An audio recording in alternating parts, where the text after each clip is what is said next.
ગુજરાતમાં વરસાદની રાહ જોતા લોકો માટે આજે અત્યંત મહત્વના સમાચાર છે। ગુજરાતમાં આજે 9 ઓગસ્ટ અને આવતીકાલે 10 ઓગસ્ટ 2 દિવસ ભારે વરસાદી ઝાપટા પડવાની હવામાન વિભાગની આગાહી છે। ગુજરાતમાં 3 વરસાદી સિસ્ટમ સક્રિય છે જે હળવાથી ભારે વરસાદી ઝાપટા લાવી શકે છે। આજની વાત કરીએ 9 ઓગસ્ટની તો ગુજરાતના 10 થી વધારે જિલ્લાઓમાં આજે યલો એલર્ટ આપવામાં આવ્યું છે। શું છે વરસાદની સ્થિતિ, કયા જિલ્લામાં વરસાદ પડવાનો છે, આજે આપણે વિગતવાર ચર્ચા કરવી છે। સૌથી પહેલા આપણે હવામાનની વેબસાઇટ વિન્ડી દ્વારા સમજવાનો પ્રયાસ કરીશું કે આજે ગુજરાતમાં ક્યાં ક્યાં વરસાદની શક્યતા છે। ત્યારબાદ આપણે ગ્રાફિક્સ દ્વારા પણ સમજવાનો પ્રયાસ કરીશું કે ગુજરાતમાં અત્યારે વરસાદની સ્થિતિ શું છે, ક્યારે વરસાદ પડવાનો છે અને ભારેથી અતિ ભારે વરસાદ ક્યારે ગુજરાત જોવા મળશે। આ તમામ વિગતો સાથે આપણે ચર્ચા કરીએ એ પહેલા આપણે હવામાનની વેબસાઇટ વિન્ડી દ્વારા સમજવાનો પ્રયાસ કરીશું। આપ જોઈ શકો છો હવામાનની વેબસાઇટ આ વિન્ડી આજે ગુજરાતમાં ખાસ કરીને ઉત્તર ગુજરાતમાં ભારે વરસાદી ઝાપટા પડે તેવી શક્યતા છે। આપ જોઈ શકો છો પ્રમાણે મહેસાણા, આ બનાસકાંઠાવાળો પટ્ટો છે, થરાદવાળો પટ્ટો છે, પાટણ, સાબરકાંઠા, આ તમામ જગ્યાએ આજે વરસાદી ઝાપટા, ભારે વરસાદી ઝાપટા નોંધાય તેવી શક્યતા છે। આ સાથે વાદળછાયું વાતાવરણ રહે, 30 થી 40 કિલોમીટર પ્રતિ કલાકની સ્પીડે પવન ફૂંકાય તેવી પણ શક્યતાઓ દેખાઈ રહી છે। આપણે ગુજરાતનો નકશો ઝૂમ કરીને બતાવી શકું છું પ્રમાણે આપ જોઈ શકો છો મહેસાણા, ગાંધીનગર, અમદાવાદ, વિરંગામ, ધાંગધ્રા, માળિયા, મોરબીમાં પણ આપ વરસાદી સિસ્ટમ જોઈ શકો છો। તે હળવાથી ભારે વરસાદી ઝાપટા પડી શકે છે। આ સાથે પાલનપુરમાં જોઈ શકો છો, પાટણમાં જોઈ શકો છો, રાધનપુરમાં જોઈ શકો છો, ઈડરમાં, સાબરકાંઠામાં જોઈ શકો છો, બાયડમાં જોઈ શકો છો, લુણાવાડામાં, આ તમામ જગ્યાએ જે વરસાદી આ બ્લુ કલર આપ જોઈ શકો છો ત્યાં ભારે વરસાદી ઝાપટા પડે તેવી શક્યતા હવામાન વિભાગ વ્યક્ત કરી રહ્યું છે। હવામાનની વેબસાઇટ વિન્ડી પણ એ પ્રમાણે બતાવી રહ્યું છે કે આજે આ જિલ્લાઓમાં આ બ્લુ કલરનો પટ્ટો જોઈ શકો છો ત્યાં ભારે વરસાદી ઝાપટા। દર્શક મિત્રો, એક મહત્વની વાત કે ગુજરાતમાં હાલ આગામી 7-8 દિવસ કોઈ ભારે વરસાદની આગાહી નથી, પરંતુ આ જે સિસ્ટમ જે વરસાદી ચોમાસાના પવન છે જે ગુજરાત તરફ આવી રહ્યા છે એ પ્રમાણે ખાલી છૂટાછવાયા વરસાદી ભારે ઝાપટા પડે તેવી શક્યતા છે। આપણે ઉત્તર ગુજરાતની, મધ્ય ગુજરાતની વાત કરી, આ સાથે દક્ષિણ ગુજરાત અને મધ્ય ગુજરાતનો જે વટેલો પટ્ટો છે ત્યાં આપ જોઈ શકો છો વડોદરા, ખંભાત, બોડેલીમાં પણ આજે વરસાદી ઝાપટા દેખાઈ શકે છે। ભરૂચમાં પણ ભારે વરસાદી ઝાપટા પડી શકે છે। રાજપીપળા, નર્મદા, ડેડિયાપાડામાં પણ ભારે વરસાદી ઝાપટા પડી શકે છે। ખાસ કરીને દક્ષિણ ગુજરાતની વાત કરીએ તો દક્ષિણ ગુજરાતમાં વાપી, વલસાડ, નવસારીમાં ભારે વરસાદી ઝાપટા નોંધાય તેવી પણ આજની શક્યતા છે। 9 તારીખ 9 ઓગસ્ટની આગાહી છે। આ હવામાન વિભાગનું અનુમાન છે કે પ્રમાણે વરસાદ પડી શકે છે। સૌરાષ્ટ્રની વાત કરીએ દર્શક મિત્રો તો સૌરાષ્ટ્રમાં પણ આજે ખાસ કરીને કોડીનાર, વેરાવળ જે ગીર સોમનાથ છે ત્યાં ભારે વરસાદ પડી શકે છે। પોરબંદરમાં હળવા વરસાદી ઝાપટા પડે તેવી શક્યતા છે। જામનગર, ખંભાળિયામાં પણ હળવા વરસાદી ઝાપટા પડે તેવી શક્યતા છે। રાજકોટમાં પણ વાદળછાયું વાતાવરણ અને મધ્યમ વરસાદી ઝાપટા પડે તેવી શક્યતા જોવાઈ રહી છે। કચ્છની વાત કરીએ આપણે તો કચ્છમાં નડિયા, માંડવી અને ગાંધીધામવાળો જે પટ્ટો છે, જે દરિયાઈ કાંઠો પટ્ટો છે ત્યાં પણ હળવાથી મધ્યમ વરસાદી ઝાપટા નોંધાય તેવી શક્યતા છે। આપ જોઈ શકો છો 9 ઓગસ્ટનો આપણે નકશો જોયો। હવે 10 ઓગસ્ટની વાત કરીએ આપણે। આવતીકાલે હજી પણ ગુજરાતમાં વરસાદીની આગાહી હવામાનની વેબસાઇટ વિન્ડી કરી રહી છે। જે પ્રમાણે ખાસ કરીને વાત કરીએ તો અમદાવાદ, મોરબી, જૂનાગઢ, વેરાવળ, પોરબંદર, ઓખા, સુરત, વાપી, વડોદરા અને ગોધરા અને પંચમહાલ આટલી જગ્યાએ આ બ્લુ કલરનો પટ્ટો જોઈ શકો છો ત્યાં ભારે વરસાદી ઝાપટા નોંધાય તેવી શક્યતા છે। 9 અને 10 બાદ વરસાદની ગુજરાતમાં કોઈ સિસ્ટમ સક્રિય નહીં દેખાય। જે પ્રમાણે હવામાન વિભાગ, હવામાન નિષ્ણાતો કહી રહ્યા છે પ્રમાણે 17 ઓગસ્ટ બાદ એટલે કે આજે 9 ઓગસ્ટ છે, આગામી 8 દિવસ સુધી હવે વરસાદની કોઈ શક્યતા નથી। આજે ને આવતીકાલને હળવા વરસાદી ઝાપટાને બાદ કર્યા બાદ, પરંતુ 17 તારીખ બાદ એક પશ્ચિમ બંગાળની ખાડીમાં અને ગુજરાતના નીચેનો જે સમુદ્ર કિનારો છે, અરબ સાગર કહેવાય, જે અરબ સાગરમાં વરસાદી સિસ્ટમ સક્રિય થાય અને 17 ઓગસ્ટ બાદ ગુજરાતમાં ફરીવાર એક ચોમાસાનો રાઉન્ડ સારો શરૂ થાય તેવી સંપૂર્ણ શક્યતાઓ વ્યક્ત કરવામાં આવી રહી છે।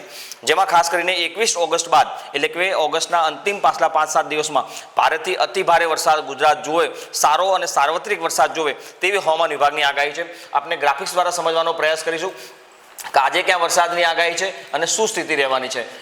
ટૂંકમાં તમને જણાવી દઈએ ગુજરાતમાં આજે પણ વરસાદની આગાહી આપ 9 ઓગસ્ટની ગ્રાફિક્સ દ્વારા સમજવાનો પ્રયાસ કરશો। 9 ઓગસ્ટે 9 અને 10 ઓગસ્ટ વરસાદની આગાહી હવામાન વિભાગે કરી છે। છૂટાછવાયા ભારે વરસાદ ઝાપટાની આગાહી કરવામાં આવી છે। ઉત્તર ગુજરાતમાં વરસાદી ઝાપટાની આગાહી હવામાન વિભાગે કરી છે। ખાસ કરીને જેમાં બાયડ અને ઈડરમાં મધ્યમ વરસાદી પડે તેવી શક્યતાઓ વ્યક્ત કરવામાં આવી છે। અમદાવાદ, ગાંધીનગર, અરવલ્લીમાં પણ વરસાદની આગાહી કરવામાં આવી છે। બનાસકાંઠા, પાટણ અને સાબરકાંઠામાં પણ વરસાદની આગાહી હવામાન વિભાગે વ્યક્ત કરી છે।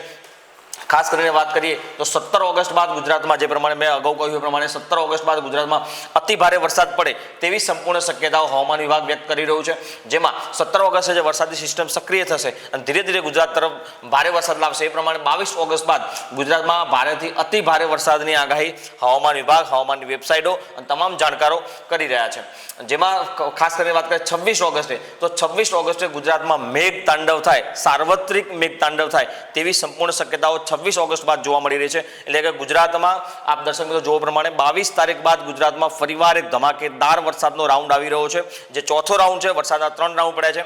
દર્શક મિત્રો એ પણ મહત્વની વસ્તુ છે કે ગુજરાતમાં જે અલ નીનોની અસરની આપણે જે ચોમાસા પહેલા અગાઉ વાતચીત કરી ચૂક્યા છે પ્રમાણે એ અલ નીનો સુપર અલ નીનોમાં પરિવર્તિત થઈ ગયું છે, જેના કારણે આ 15 દિવસનો વરસાદી જે ગેપ જોવા મળ્યો છે, 4-5 ઓગસ્ટથી જે વરસાદ બંધ થયો છે, આજે 9 ઓગસ્ટ 5 દિવસ થઈ ગયા, હજી 7-8 દિવસ વરસાદની આગાહી ગુજરાતમાં નથી। એ પ્રમાણે જે 15 દિવસનો વરસાદી ગેપ છે એ વરસાદી ગેપ પર જે અલ નીનોની અસર છે, પરંતુ જે ભારતનું હવામાન છે ઇન્ડિયન જે ઓશિયન ડાયફોલ કહેવાય છે, જેના કારણે ગુજરાતમાં ભારે વરસાદ આવી શકે છે અને જે અલ નીનોને હરાવી રહ્યું છે તેવી શક્યતા હવામાન વિભાગ વ્યક્ત કરી રહ્યું છે।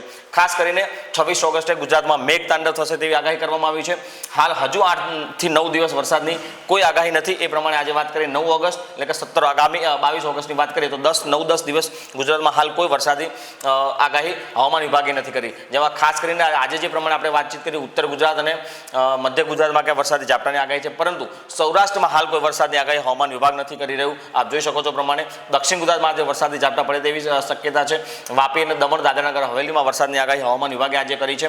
ખેડૂતો, વાહન ચાલકો અને સામાન્ય લોકો માટેની વિનંતી છે કે હવામાન વિભાગની સતત અપડેટ જે આવી રહી છે એના પર ખાસ ધ્યાન રાખો। ખાસ કરીને બીજા એક ગ્રાફિક્સ દ્વારા દર્શક મિત્રો આપણે એ પણ સમજવાનો પ્રયાસ કરીશું। આજની જે વરસાદની આગાહી મેં પ્રમાણે વાતચીત કરી આપ નકશા દ્વારા જોઈ શકો છો। 9 ઓગસ્ટમાં જે 10 જિલ્લાઓ છે એની અંદર જે યલો એલર્ટ આપવામાં આવ્યું છે વરસાદી ઝાપટાને લઈને, ભારે વરસાદી ઝાપટાને લઈને, એ પ્રમાણે ગુજરાતનો નકશો જોઈ શકો છો। બનાસકાંઠા, વાવ, પાટણ, મહેસાણા, સાબરકાંઠા, ગાંધીનગર, અરવલ્લી, મહીસાગર, દાહોદ અને પંચમહાલ આખો પટ્ટો જોઈ શકો છો। ત્યાં આજે યલો એલર્ટ આપવામાં આવ્યું છે, એટલે ગુજરાતના 10થી વધારે જિલ્લાઓમાં આજે યલો એલર્ટ છે, જેના કારણે ભારે વરસાદી ઝાપટા નોંધાય તેવી સંપૂર્ણ શક્યતાઓ છે। આપ જોઈ શકો છો પ્રમાણે ગાંધીનગર, મહેસાણા, પાટણ, વાવથરા, બનાસકાંઠા, સાબરકાંઠા, અરવલ્લી, મહીસાગર, દાહોદ અને પંચમહાલ આટલા જિલ્લાઓમાં ભારે વરસાદની શક્યતા, ભારે વરસાદી ઝાપટાની શક્યતા હવામાન વિભાગે વ્યક્ત કરી છે। હળવાથી મધ્યમ વરસાદની આગાહી ઉપર આપ ગ્રીન કલરનો પટ્ટો જોઈ શકો છો પ્રમાણે અહીંયા હળવાથી મધ્યમ વરસાદી ઝાપટા નોંધાય તેવી શક્યતા છે, જેમાં અમદાવાદ, ખેડા, આણંદ, વડોદરા, છોટાઉદેપુર સહિતના અનેક જિલ્લાઓમાં હળવાથી મધ્યમ વરસાદી ઝાપટા 9 ઓગસ્ટ અને આવતીકાલે 10 ઓગસ્ટે નોંધાય તેવી સંપૂર્ણ શક્યતાઓ છે। તમે દર્શક મિત્રો માછીમારોને દરિયામાં ન જવા માટે હાલ હવામાન વિભાગે સૂચના આપી દીધી છે। હવામાન વિભાગની આગાહી પ્રમાણે ગુજરાતમાં આગામી 2 દિવસ 30 થી 40 કિલોમીટર પ્રતિ કલાકની સ્પીડે પવન ફૂંકાય તેવી પણ શક્યતાઓ છે। જે ચોમાસાના પવનો ગુજરાત તરફ આવી રહ્યા છે, જે 17 થી 18 ઓગસ્ટ બાદ ગુજરાતમાં એક વરસાદનો સારો રાઉન્ડ લાવે તેવી સંપૂર્ણ શક્યતા છે। દર્શક મિત્રો હવામાન વિભાગની જે આગાહી છે 8, 9 અને 10ની આગાહી જે પ્રમાણે વાતચીત કરીએ પ્રમાણે તમારા જિલ્લામાં કેવો વરસાદ છે અમને જો આપ વિડીયો યુટ્યુબ પર જોઈ રહ્યા છો, ફેસબુક પર જોઈ રહ્યા છો તો અમને કોમેન્ટ બોક્સમાં જરૂરથી જણાવજો તમારા વિસ્તારમાં અત્યારે કેવો વરસાદ છે।